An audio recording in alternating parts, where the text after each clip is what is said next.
Խցանումներ։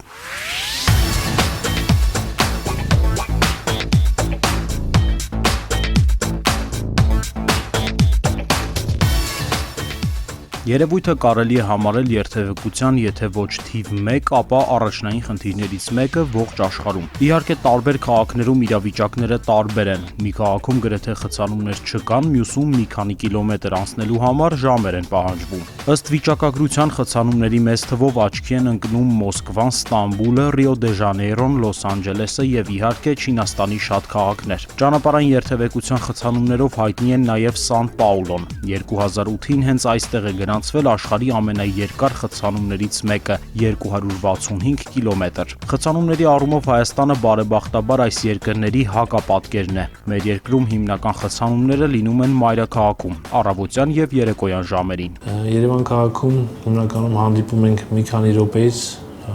մինչև մի քանի տասնյակ րոպե խցանումներ եւ երկարատև խցանումների մենք հազվագյուտ ենք հանդիպում։ Իհարկե հազվագյուտ ենք հանդիպում խցանումների, ու եթե նայենք օրինակ Չինաստանի ճանապարհների այս կադրերը, ապա մեր քաղաքում մեքենաների շարասյունները դժվար թե անվանենք խցանումներ։ Մեր երկրում երթևեկության դանդաղելու պատճառներ շատ կան։ Տարեցտարի մեքենաների քանակի աճ, ապային սպասող վթարված մեքենաներ, վթարի հետ ընդհանրապես կապ չունեցող, բայց վթարը մանրամասն ուսումնասիրող հետաքրքրասեր վարորդներ, լուսացույցերի խափանում եւ այլն։ Այս շարքը կարելի է շարունակել։ Ճանապարհային ոստիկանության պետի տեղակալ Արմեն Խաչատրյանը առանձնացրեց 3 հիմնական պատճառ։ Առաջինը ոստիկանության փոխգնդապետի խոսքով խաչմերուկում վթարված մեքենաներն են։ Ճանապարհատրանսպորտային պատահարների դեպքում, որոնք տեղի են ունենում խաչմերուկներում, նույնպես մեծ դեր ունի վարորդների կողմից որոշակի վարքագծի կանոնների չպահպանելը կամ որոշակի վարքագիծ դրսևորելը, ինչը նպաստում է խցանման երկարատևությանը եւ գուցե եւ առաջացնում է այդ խցանումը։ Մեր դիտարկումները ցույց են տվել եւ բոլորը կարող են դա վկայել, երթևեկության բոլոր մասնակիցները, որ պատահարի դեպքում վարորդները մոտենալով վնասված տրանսպորտային միջոցներին ցուցաբերում են ավելորդ հետաքրքրասիրություն,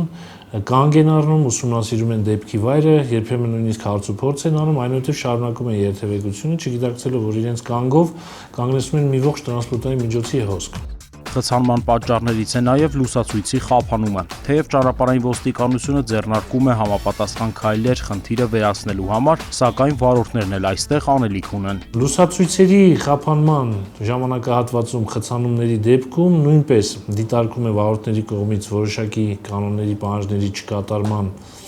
փաստ։ Դա հետևյալն է, որ մենք տեղյակ ենք, որ բոլոր խաչմերուկները, որտեղ կան լուսացուցային կարգավորումներ, կահավորված են համապատասխան ճանապարհային նշաններով։ Սա այն դեպքերի համար է նախատեսված, երբ չաշխատեն կամ խափանվեն լուսացույցները, ապա ճանապարհային երթևեկության կանոնների համաձայն վարորդները պետք է առաջնորդվեն արդեն ճանապարհային նշաններով, որոնցով սահմանված է երկրորդական գլխավոր ճանապարհը եւ այլ եւ այլ։ Լուսացույցների խափանման ընթացքում այդ ժամանակահատվածում դիտարկումները ցույց են տվել, որ վարորդները չեն առաջնորդվում այս ճանապարհային նշաններով, հետևաբար հետևանքը լինում են խցանումները։ Հաջորդ ոչ պակաս կարևոր պատճառներից մեկն էլ այն է, որ վարորդների մեծ մասը չեն պահպանում ճանապարհային երթևեկության կանոնների 88-րդ հոդվածը։ Վարորդին արգելվում է մուտք գործել խաչմերուկ, եթե առկա է խցանում, ինչը կստիպի նրան, կհարկադրի նրան կանգ առնել եւ խոչընդոտել այլ տրանսպորտային միջոցների երթևեկությունը։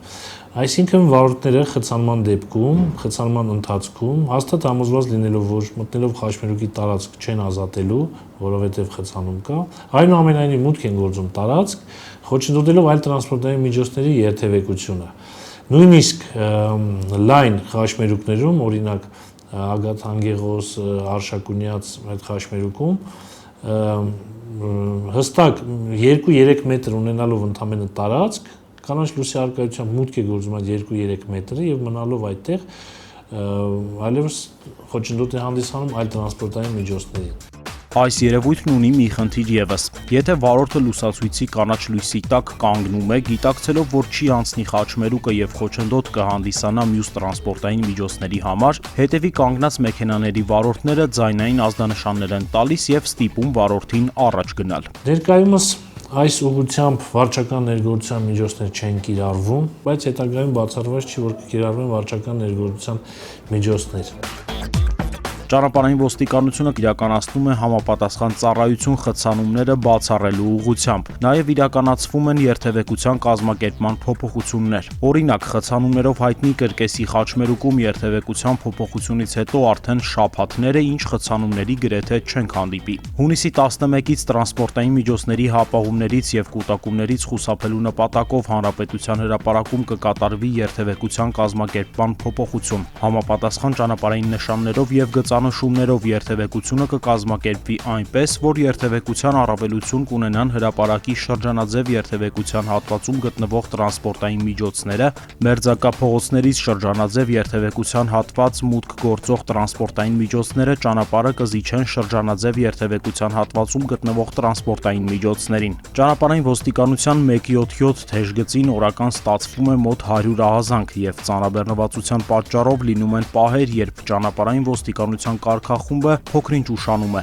Մենք հայցում ենք վարորդների ըմբռնումը եւ միաժամանակ հայտնում, որ ձեռնարկվում են միջոցառումներ թե թեժգծի բարելավման եւ թե կարգախմբերի դեպքի վայր հասնելու առավելագույն արագությունն ապահովելու ուղղությամբ։ Հարգելի վարորդներ, մի խախտեք ճանապարհային երթևեկության 88-րդ կետը։ Եղեք զիջող եւ հանդուրժող։ Խցանումներն ու փողզիջումը հաղորդակից անոթներ են, նույնիսկ ամենաբարդ իրավիճակներում գործարկելով բարեկրթության եւ փոխադարձ հարգանքի մեր ներքին լուսակիրները, ճանապարհային ոստիկանության աշխատանքին գումարելով կարգապահ վարորդի աջակցությունը կհասնենք ցանկալի արդյունքի։